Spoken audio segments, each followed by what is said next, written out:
ठीक है, समझ आया? तो उसका डेफिनेशन क्या हुआ फिर? जैसे SSRF का मैंने बताया था वैसे ही कुछ इसका भी हो जाएगा। यहाँ पर जो क्लाइंट है या विक्टिम है, अटैकर उसको फोर्स करता है कि वो एक अनइंटेंडेड एक्शन परफॉर्म करे। वो एक्शन क्या होगा? उसके अकाउंट की डिटेल्स को चेंज करना, स्विच करना, ताकि अटैकर कहीं ना कहीं उसके अकाउंट को टेक ओवर कर पाए, उसके अकाउंट के साथ कुछ ना कुछ मेलिशियस कर पाए, उसके अकाउंट का एक्सेस कर पाए। तो वो काम करने के लिए CSRF वल्नरेबिलिटीज आइडेंटिफाई की जाती है अटैकर्स के थ्रू। तो यहाँ पे क्लाइंट को फोर्स किया जाता है, SSRF में सर्वर को फोर्स किया जाता है कोई अनइंटेंडेड एक्शन परफॉर्म करने के लिए। ठीक है, जो वो परफॉर्म नहीं करना चाहेंगे, ऑब्वियसली उनको पता ही नहीं चलेगा कि ऐसा कुछ हो रहा है, बट उनको वो परफॉर्म करना पड़ेगा क्योंकि उन्होंने गलती से लिंक पे क्लिक कर दिया है। ठीक है, तो बहुत ही खतरनाक वल्नरेबिलिटी हो सकती है ये CSRF। तो उसके बारे में आप लोग आगे खासकर WPT वगैरह में और एक्सप्लोर करेंगे इसको। नेक्स्ट लिख लीजिए अब XSS, क्रॉस साइट स्क्रिप्टिंग।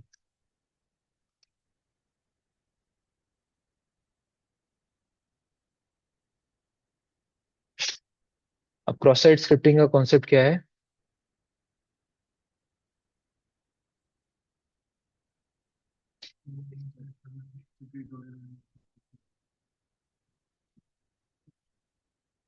लेकिन कैसे? वो तो उसका इम्पैक्ट हो गया, मेलिशियस पेलोड, क्योंकि ये वल्नरेबिलिटी मैंने आपको एक्सप्लेन करा था सेशन हाईजैकिंग के टाइम पे। तो क्रॉस साइट स्क्रिप्टिंग का ऑब्जेक्टिव, मतलब ऑब्जेक्टिव तो ठीक है, बट अटैकर करता क्या है इस वल्नरेबिलिटी में? जावास्क्रिप्ट के मेलिशियस कोड को वो इंसर्ट करेगा ब्राउजर पे। ठीक है, और मतलब एप्लीकेशन पे इंसर्ट करेगा, और एप्लीकेशन पे इंसर्ट करने के बाद अगर वो जावास्क्रिप्ट कोड क्लाइंट साइड पर ही एग्जीक्यूट होता है, आपने कुछ कोड डाला जावास्क्रिप्ट का और वो कोड क्लाइंट साइड में एग्जीक्यूट हो गया, तो वो कौन सी वल्नरेबिलिटी हो जाएगी? XSS, cross site scripting vulnerability. ठीक है, मतलब जावा जो जो कोड होता है, सोर्स कोड होता है किसी वेबसाइट का, HTML CSS जावास्क्रिप्ट में जो लिखा जाता है, वो कौन लिखेगा? सर्वर साइड में डेवलपर ने लिख के भेजा होगा। और उस कोड के अंदर अगर आप अपना कोड डाल पा रहे हैं, तो वो एक वल्नरेबिलिटी कहलाई ना, कि उस कोड के अंदर आपने अपना मेलिशियस कोड इंसर्ट कर दिया, ताकि जब भी आप उस कोड को डाल रहे हो तो उसका एक्शन आपको किस स्क्रीन पे देखने के लिए मिल रहा है। तो वो एक्शन कुछ भी हो सकता है, जैसे कि कुकी स्टीलिंग। आप किसी विक्टिम की कुकीज को स्टील कर सकते हो। आप उसके क्या बोलते हैं, वेबसाइट को रीडायरेक्ट कर सकते हो किसी और वेब पेज पे। उसके वेबसाइट पे एक आई फ्रेम लगा सकते हो। ठीक है, आई फ्रेम का मतलब क्या होता है? आई फ्रेम टैग आपने सुना होगा। क्या होता है आई फ्रेम का मतलब? तो अगर मान के चलो वीडियो की जगह मैं किसी वेबसाइट का फ्रेम लगा दूं तो क्या होगा? वेबसाइट दिखेगी आपके स्क्रीन पे, है ना? तो आई फ्रेम का कॉन्सेप्ट क्या होता है कि किसी वेबसाइट के ऊपर दूसरे वेबसाइट का फ्रेम लगा देना। राइट। तो आई फ्रेम का एक और वल्नरेबिलिटी है जिसमें ज्यादातर यूज किया जाता है, क्रोस साइट स्क्रिप्टिंग में भी आप कर सकते हो, क्योंकि कहीं ना कहीं जावास्क्रिप्ट का कोई भी कोड आप दोगे, वो एग्जीक्यूट करेगा अगर आपका ब्राउजर कर रहा है, तो ये वल्नरेबिलिटी वहां पर होगी। ठीक है, प्रैक्टिकली मैं आपको दिखाऊंगा करके ये सब। नेक्स्ट क्लास में हम लोग प्रैक्टिकल परफॉर्म करेंगे। एक और वल्नरेबिलिटी लिख लीजिए जहां पर आई फ्रेम जैसे टैग्स का यूज किया जाता है, क्लिक जैकिंग। तो लिख लीजिए आप लोग इस वल्नरेबिलिटी का नाम, क्लिक जैकिंग। ये भी एक पुरानी वल्नरेबिलिटी है, बट पता होना चाहिए आपको। अभी भी मिल सकती है कुछ ना कुछ वेबसाइट्स पे।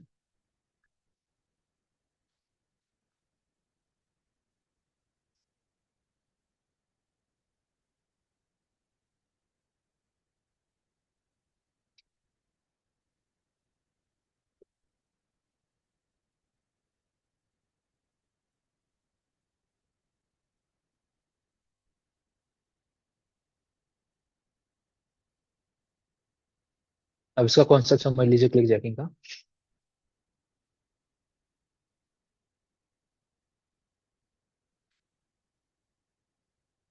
मान के चलिए आपके वेबसाइट का, आपके ब्राउजर का ये स्क्रीन है। ब्राउजर पे कहीं ना कहीं आपकी वेबसाइट ओपन है, ठीक है, विक्टिम वेबसाइट, जिस वेबसाइट में वल्नरेबिलिटी है, वो वेबसाइट आपके सामने ओपन है आपकी। ठीक है, अब इसका थोड़ा कॉन्सेप्ट समझ लेना ध्यान से। तो मान के चलो कि इस विक्टिम वेबसाइट पे कुछ बटन्स हैं, कुछ बटन है जिनको क्लिक किया जा सकता है। मान के चलिए इस लोकेशन पे कोई बटन है। मान के चलो कि यहाँ पे एक डाउनलोड सॉफ्टवेयर का बटन है, कि आप इस लिंक पे क्लिक करके कोई भी सॉफ्टवेयर है कुछ भी, मान लीजिए एंटीवायरस या कोई एप्लीकेशन जो आप अपने सिस्टम पे, वीएलसी, मीडिया प्लेयर है कुछ भी, उसको क्लिक करके आप वो सॉफ्टवेयर को डाउनलोड कर सकते हैं। ऐसा एक फंक्शनैलिटी है किसी विक्टिम के वेबसाइट। अब इस वेबसाइट पे वल्नरेबिलिटी क्या है कि ये आई फ्रेम्स को सपोर्ट करता है, किसी और वेबसाइट के आई फ्रेम को सपोर्ट कर रहा है ये। अगर किस तरीके से अटैकर एक्सएसएस की मदद से या किसी और मदद से इस वेबसाइट पर एक मेलिशियस आई फ्रेम इंसर्ट करे, तो उससे होगा क्या, उसको समझ लो। एक और वेबसाइट है जो अटैकर की है। अटैकर ने एक वेबसाइट बनाई, खुद बनाई, और इस वेबसाइट को देख के बनाया इस वेबसाइट को, ठीक है। और यहाँ पर भी अटैकर ने सेम पोजीशन पे दो बटन रखे, सेम पोजीशन पे सेम साइज के दो बटन यहाँ पर भी इंसर्ट करे उसने, ठीक। अब इससे होगा क्या, ये समझिए। ये अटैकर की वेबसाइट है, ये विक्टिम वेबसाइट है आपकी, ठीक है, विक्टिम और ये अटैकर। अटैकर क्या करेगा, इस वेबसाइट के आई फ्रेम को लेगा, सेम साइज के आई फ्रेम को, जो वेबसाइट, जो इस वेबसाइट के का साइज है, उसी हाइट और विड्थ सब सेम करके इस वेबसाइट का आई फ्रेम लेके इसके ऊपर लगा देगा, ठीक है। अब आप किसी और वेबसाइट का आई फ्रेम लगाओगे तो उससे क्या होगा, ये वाली वेबसाइट तो नहीं दिखेगी। दिखेगी कौन सी वेबसाइट, जो आपकी वेबसाइट है, आपकी जो वेबसाइट है वो दिखाई देगी यहाँ पे, ठीक है। अब अटैकर ने इस वेबसाइट पे क्या कर रखा है, जो दो बटन लगाए हैं उसमें मेलिशियस कोड है, मेलिशियस फाइल है। मान के चलो ये वीएलसी मीडिया प्लेयर डाउनलोड कर रहा था, यहाँ पे भी वीएलसी मीडिया प्लेयर डाउनलोड होगा, बट ये मेलिशियस है। इसको जैसे एग्जीक्यूट करे हुए तो शायद कोई ट्रोजन या कुछ भी एग्जीक्यूट हो जाए।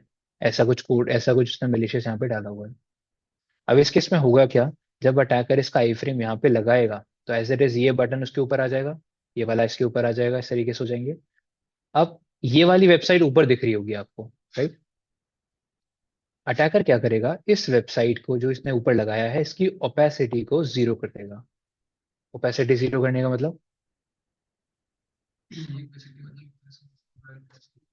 दिखेगी नहीं आपको ये वेबसाइट। अगर आप इसका ओपेसिटी को जीरो कर दोगे तो ये वेबसाइट दिखेगी आपको, नहीं दिखेगी। कौन सी वेबसाइट दिखेगी, यही। बट एक्चुअल में होगी वो वेबसाइट ऊपर, उसके वेबसाइट है ऊपर, बट दिखेगी नहीं। और अटैकर जैसे ही, मतलब विक्टिम जैसे ही इस बटन पे क्लिक करेगा तो वो कौन से लिंक को क्लिक कर रहा होगा, इस वेबसाइट के लिंक को। दिख नहीं रहा है लेकिन है तो वहां पे ना, वेबसाइट एज इट इज वहां पे है। दिखेगी पीछे वाली वेबसाइट क्योंकि इसकी ओपेसिटी हम लोगों ने जीरो कर दी है। तो ये ऑब्जेक्टिव होता है क्लिक जैकिंग का। यहाँ पे वो क्लिक को जैक करता है। क्लिक जैकिंग मतलब कि आपकी क्लिक को हाईजैक करना।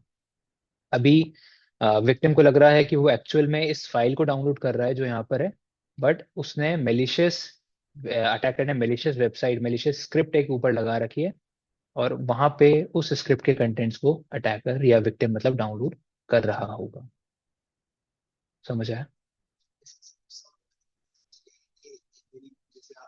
इससे पता चलेगा कौन कौन सोर्स कोड में जाके आई फ्रेम चेक करता है। नहीं पता चलेगा जब तक आप सोर्स कोड में जाके चेक नहीं करोगे कि वो वेबसाइट कौन सी है जहां से मैं क्लिक कर रहा हूँ चीजों को। या तो आप इतना देखो, देखने के तरीके हैं, ऐसा नहीं कि नहीं देख सकते। देखने का तरीका क्या है इसका, अब जब आप माउस लेके जाओगे इस पे तो नीचे यूआरएल आ जाता है, आता है नहीं आता है। अब वहां पे यूआरएल में आप देख लो, आता है। मतलब हाँ, हर बार नहीं आता, नहीं आ रहा तो आप राइट क्लिक करके कॉपी कर लो।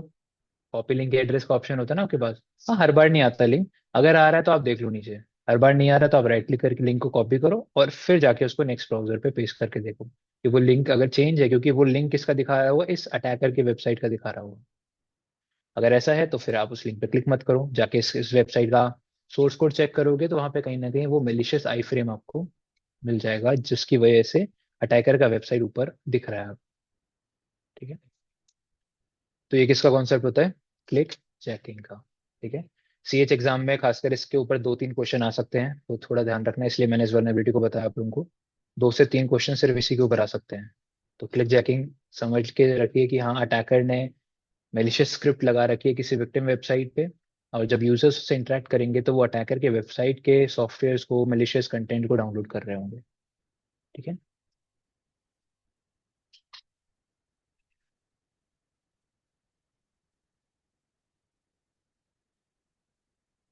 तो ये भी क्या है, क्लाइंट साइड वल्नरेबिलिटी है, क्योंकि यहाँ पे आप सर्वर साइड पे टारगेट नहीं कर रहे हो कुछ भी, आप क्लाइंट को टारगेट कर रहे हो, ठीक है। आप विक्टिम, विक्टिम कौन है आपका यहाँ पे, क्लाइंट है ना कि सर्वर।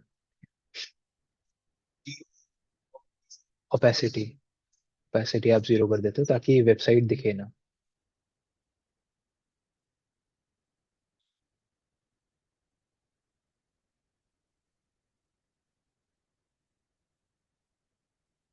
नेक्स्ट लिख लीजिए आप लोग, सेंसिटिव डेटा एक्सपोजर। इसको इंफॉर्मेशन डिस्क्लोजर भी बोल सकते हैं। ये सर्वर साइड वल्नरेबिलिटी है, ठीक है, ये सर्वर साइड वल्नरेबिलिटी है, तो दोबारा लिख लीजिएगा इसको अलग से। सेंसिटिव डेटा एक्सपोजर या इंफॉर्मेशन डिस्क्लोजर, इस वल्नरेबिलिटी का काम क्या होता है? क्या समझ आ रहा है इससे आपको? कि किसी वेबसाइट पे कुछ सेंसिटिव डेटा एक्सपोज हो सकता है। जैसे बहुत सारी वेबसाइट्स ऐसी होती हैं कि उन्हें पता नहीं होता है कि उन्हें जो वेब डायरेक्टरी है उनकी, वार www.html, गलती से उसी फोल्डर के अंदर वो कुछ कॉन्फिडेंशियल कंटेंट भी सेव कर देते हैं। और अगर आप ऐसा करोगे तो वो कॉन्फिडेंशियल कंटेंट वेबसाइट पर भी अवेलेबल होगा। ठीक है, गूगल सर्च इंजन पे भी दिख सकता है, आपके वेबसाइट पर भी दिख सकता है किसी और यूजर को। और उस कॉन्फिडेंशियल डेटा के अंदर, उस फाइल के अंदर कुछ भी हो सकता है, क्रेडेंशियल्स हो सकते हैं, कुछ सेंसिटिव डेटा हो सकता है आपके क्लाइंट्स का, या फिर कोई आपके कोई कॉन्फिडेंशियल प्रोजेक्ट है उसकी डिटेल्स हो सकती हैं। वो सारा डेटा, क्योंकि आपने ऐसे फोल्डर के अंदर डाल रखा है जो फोल्डर ऑलरेडी वेबसाइट पर अवेलेबल है, तो उस फोल्डर के थ्रू उसके कंटेंट्स को, उसको उनके अंदर जितने, उस फोल्डर के अंदर जितनी भी फाइल्स हैं, उन सभी को जो यूजर्स हैं ब्राउजर पे जो बैठे हुए हैं जो पूरी दुनिया में, वो एक्सेस कर सकते हैं। तो अगर किसी वेबसाइट पे आपको कोई सेंसिटिव डेटा देखने के लिए मिलता है, किसी फाइल के अंदर है, या सोर्स, कभी कुछ कुछ इसके अंदर और क्या एग्जांपल आ सकते हैं, सोर्स कोड के अंदर भी कॉन्फिडेंशियल कंटेंट होता है। सोर्स कोड के अंदर कमेंट्स के फॉर्म में डेवलपर्स क्या करते हैं, कुछ कॉन्फिडेंशियल डिटेल्स डाल देते हैं। जैसे कि ईमेल डाल दिया अपना, अपना फोन नंबर, क्रेडेंशियल्स डाल दिए, यूजर नेम पासवर्ड डाल दिया, या कुछ और डिटेल्स डाल के रख दिया। और डेवलपर ने इसलिए करा क्योंकि उसको लग रहा था कि मैं हटा दूंगा बाद में, पर जब वेबसाइट को उन लोगों ने लाइव करा, वो हटाना उसको भूल गए। तो कुछ भी चीज हो सकती है, कोई भी फाइल हो सकती है जो आपने गलती से किसी सर्वर पे डाल दी है, अपलोड कर दी है। तो वो फाइल के अंदर अगर कुछ सेंसिटिव डेटा है तो वो इंफॉर्मेशन डिस्क्लोजर या फिर सेंसिटिव डेटा एक्सपोजर कहलाएगा वो।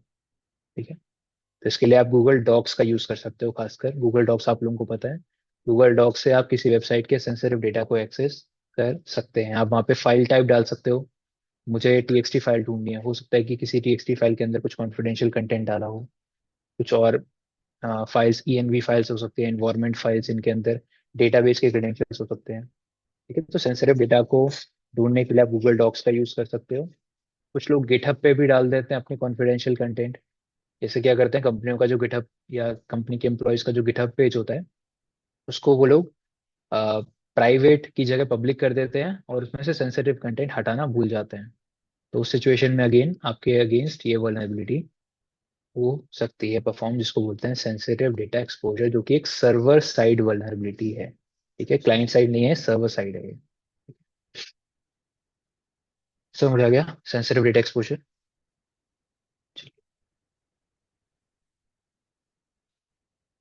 ओके, कुछ और वल्नरेबिलिटीज हैं, वो मैं आपको कराऊंगा नेक्स्ट क्लास में। उसके बाद प्रैक्टिकल, सभी ने वो लैब सेटअप कर लिया है, वो वास पीडब्ल्यू वाला? चलिए, अच्छी बात है। जिनने नहीं करा है वो भी कर लीजिएगा, फिर इस पे हम लोग लैब्स परफॉर्म करेंगे। ठीक है, तो नेक्स्ट क्लास में इसकी लैब करते हैं। एक दो वल्नरेबिलिटीज और हैं, उनको डिस्कस करके लैब्स करेंगे।